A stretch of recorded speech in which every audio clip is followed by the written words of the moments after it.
What's going on, YouTube? This is SG1 Sports, and the second college football playoff rankings of the 2020 season just came out a little while ago. And I think the top 10, no real surprise there, but you have to wonder, outside the top 10, top 15 or so, is the college football playoff committee simply drawing names out of a hat? I mean, there are a couple of things here that are just absolutely absurd. I have no idea how you can do what they did. I mean, it makes no sense. I'll talk about that in just a second. I mean, it's just two teams make absolutely no sense. Not even a little bit of sense. I have no words. I don't know what to say. It's almost like they're moving the teams around in a position to help certain teams out or something. I just don't get it. I realize that the committee, they don't move teams up and down based off of each week. They completely re-rank the teams. I understand that. But let's just get into it. So we're going to start here with 21 through 25. And if you watch my projection video yesterday, I projected what the rankings would look like. I got every team right in the top 10 except Miami and Iowa State. I had those switched. And I got the 25 teams correct except for two teams. And these are the two teams that I don't understand, which again I would talk about in just a second. But other than that, you know, there were some teams that were off by one or two spots. But if you looked at my projections, it pretty much went the way I projected it to go. And there were some, you know, we learned some things from the first rankings. For example, close losses, they're not going to penalize you as much. Exactly why I thought Oregon would still be ranked. I had them a little bit lower, but this is about what I continue to underestimate their Power 5 bias. I continue to think that, well, maybe they'll give a Group of 5 team a little bit of a bump here, but no, it's like the Group of 5 teams aren't going to move. They're just going to put them where they want them, and they're just going to leave them there. That's what it seems like.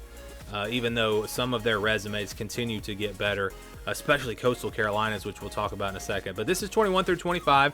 No real surprise. I had Louisiana making their debut. I had Washington making their debut in the rankings this week. They did, pretty much where I thought they would go. Tulsa stays in there. Marshall, I think they actually maybe dropped a little bit. And again, it's not like teams go up and down.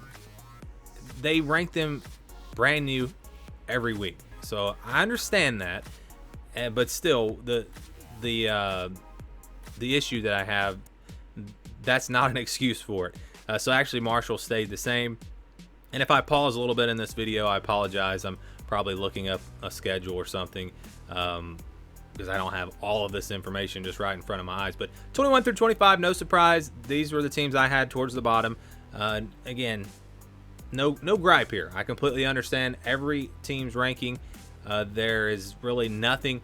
I would still say that Louisiana should be a little bit higher just because their one loss, or just because they should say their one loss, because their win came against Iowa State, who they now have as a top 10.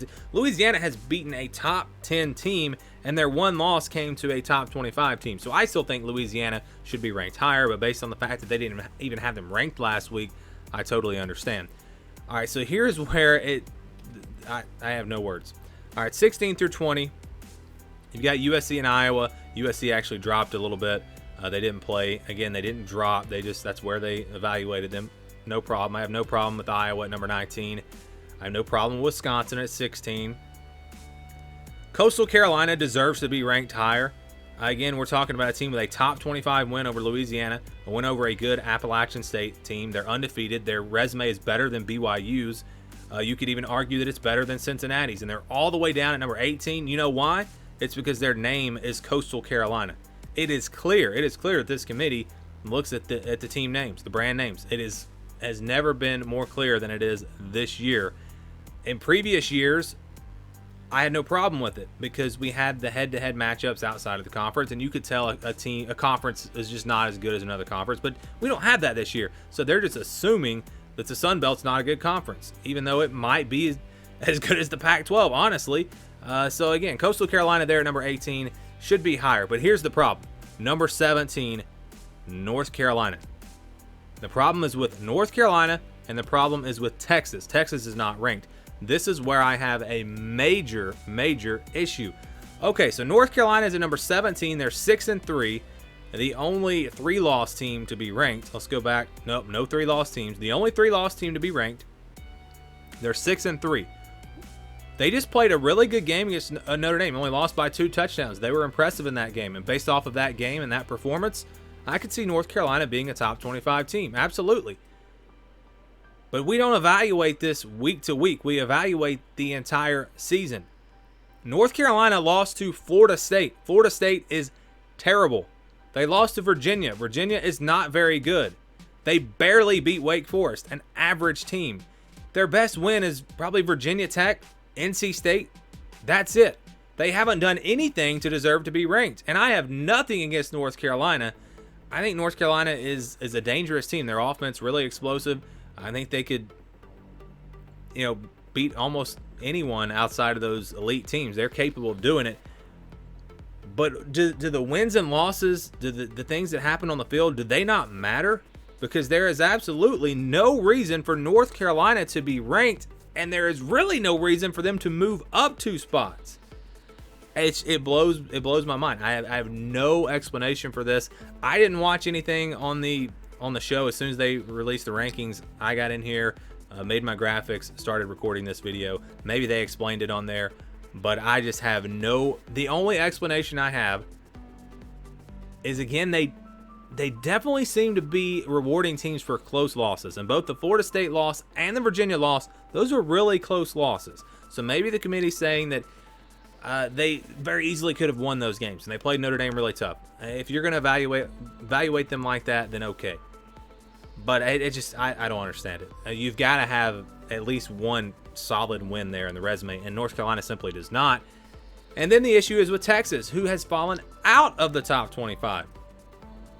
Last week, Texas was number 19, or 17, I should say, and they were higher than I thought they would be. I had them projected, I think, in the 20s. So they're number 17. They lose in a 1-score close game, down to the wire game, to a top 10 Iowa State team. Texas loses in a 1-score game to a top 10 team. North Carolina loses to a top 4 team by 14. North Carolina moves up 2 spots. Texas falls completely out of the rankings. They go from 17 to out of the rankings. What is the committee doing here? It makes no sense. There's no way you can explain this. If you're going to look at North Carolina and say, look, they played a good team really close, we think this is a good team, we're going to actually move them up, then you can't drop Texas completely out for almost beating a top 10 team. It makes no sense. There is just no explanation for it. When we use the argument with North Carolina that they lost close games, Texas barely lost to TCU, barely lost to Oklahoma. There is just something off here. The only thing I can think of, and I don't want to accuse them of doing this, but are they keeping North Carolina here in case Notre Dame loses to Clemson? They can give Notre Dame a top 25 win, another top 25 win over North Carolina to help boost their resume, to help justify keeping Notre Dame in the top 4 if they lose. That is the only thing I can think of. And I'll be honest, there's a lot of conspiracy theories out there with the playoff committee, a lot of things. They've been accused of a lot of things. I've never really bought into any of that. I felt like they have done a pretty good job. But this one, there's no way around it. There is some reason that they kept North Carolina in and moved Texas out. I guess they didn't need Texas. There was no reason to keep Texas in the top 25. I don't get it. Someone please explain to me how North Carolina moves up 2 spots for playing a good team within 2 scores, a top 4 team, and how Texas plays a top 10 team really close, had a chance to win it, and they fall completely out of the rankings. No sense. I don't think anybody can justify it. So let's keep going here. 11 through 15, Oklahoma State. What did Oklahoma State do this weekend to change their resume, to change their opinion, their view of from the playoff committee? Well, they played Texas Tech. And Texas Tech is not a very good team. They played them, and it was a close game, kind of pulled away late. But they won. They got the win. That's not really anything to, I think, move them up a whole lot. Maybe you could view this team a little bit better. But they go up from number 23 to 15. Explain that one. They move up. And we said this last week. I said this last week. These Big 12 rankings make absolutely no sense. I thought Texas would stay ahead of Oklahoma State because they beat them head-to-head. And that seemed to matter last week. Now I guess it doesn't. This is just, it's absurd. I don't understand the ranking for North Carolina, why Texas is not ranked, and why Oklahoma State moved up this much. You can't justify it. Notre Dame, or Northwestern at 14, BYU at 13. I told you guys it was going to be really close. I was back and forth. I thought BYU might move up one spot ahead of Northwestern, or maybe Northwestern would sit there at number 13. But that was no surprise. Oklahoma, Indiana, that's where I had them projected. No real surprise there. They go into the top 10. This is how I projected it, except Miami and Iowa State, I had those switched. I guess the committee just really liked that Iowa State win over Texas, since Texas is a top 15. Wait, no, Texas is not even ranked. Again, this makes no sense. I don't get it. Miami didn't play, so they didn't really have anything to boost their resume. I'm okay with it. There's nothing wrong with it. It's just, if Iowa State is that good, if Iowa State is the 9th best team in the country, and Texas took them down to the wire and probably could have won that game easily, then you're telling me they're not even a top 25 team? And I'm not a Texas fan. I don't really care where Texas is ranked. I'm just looking at the committee and trying to show how inconsistent they are, and how it seems like there is some kind of motive here. Maybe there is, maybe there's not. I don't know. Georgia at number 8. That's where I had them. Cincinnati, Florida. I didn't expect there to be any change. Florida and Texas A&M, I think, would have had an opportunity to pass Ohio State if they had played a really good team and looked really good, but neither team really did anything to impress and really add to their resume. Florida was slow to start in their game. A&M's offense was terrible against LSU. So I expected it to go this way. Top 4 to stay the same, and they did. I think Ohio State, if they play the rest of their games, they're fine. They will make the college football playoff. If they lose a game, they're not going to make it in, obviously. But again, no real surprise at the top 10, the top 12, or the top 15.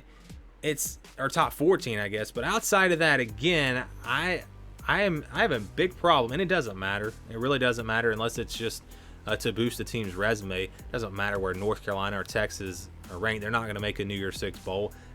So again, it's not that big of a deal, but it just makes no sense, and there is just no reason for it. I can't see anything. So watch for Iowa State, a sneaky team here. If Notre Dame beats Clemson and Clemson falls out of the top 4, if Ohio State loses or can't play the rest of their games, Iowa State has a chance to beat Oklahoma again, to beat a pretty good team this weekend. They have a chance to continue to move up. And I'll go ahead and tell you right now, I think if Iowa State wins out and Cincinnati wins out, but Cincinnati is not really, really impressive, based off of what the committee has done, I believe Iowa State would pass Cincinnati. I really do. So that's rough if you're Cincinnati and you think, and the door opens, something happens and there's a spot, and then Iowa State comes from behind you, passes you, and makes it into the top 4. That could happen, but I don't think it's going to. I think the top 4 are pretty much set. Notre Dame beating Clemson could shake that up. Florida beating Alabama could shake that up, but that wouldn't even open up a spot because then both Florida and Alabama would go. But once again, the committee makes no sense. Where is the love for Coastal Carolina, a team with a top 25 win, a team that beat a good App State team, a team that has no losses? No sense. Makes absolutely no sense. That's probably but again, my biggest takeaway is North Carolina and Texas, those two teams. And I would like someone to explain to me why North Carolina is ranked where they are and why Texas is not ranked. Maybe someone can give me some type of an explanation, but I don't understand. Your thoughts on the new top 25? And again, I'm rambling about all this. It makes really no difference. It's not going to affect anything. It just shows me, it just points out the flaws in this playoff committee that I just don't get it. But yeah, give me your thoughts on this. Let me know down in the comments below. Thank you for watching this video, and stay tuned for more here on the SG1 Sports College Football Channel.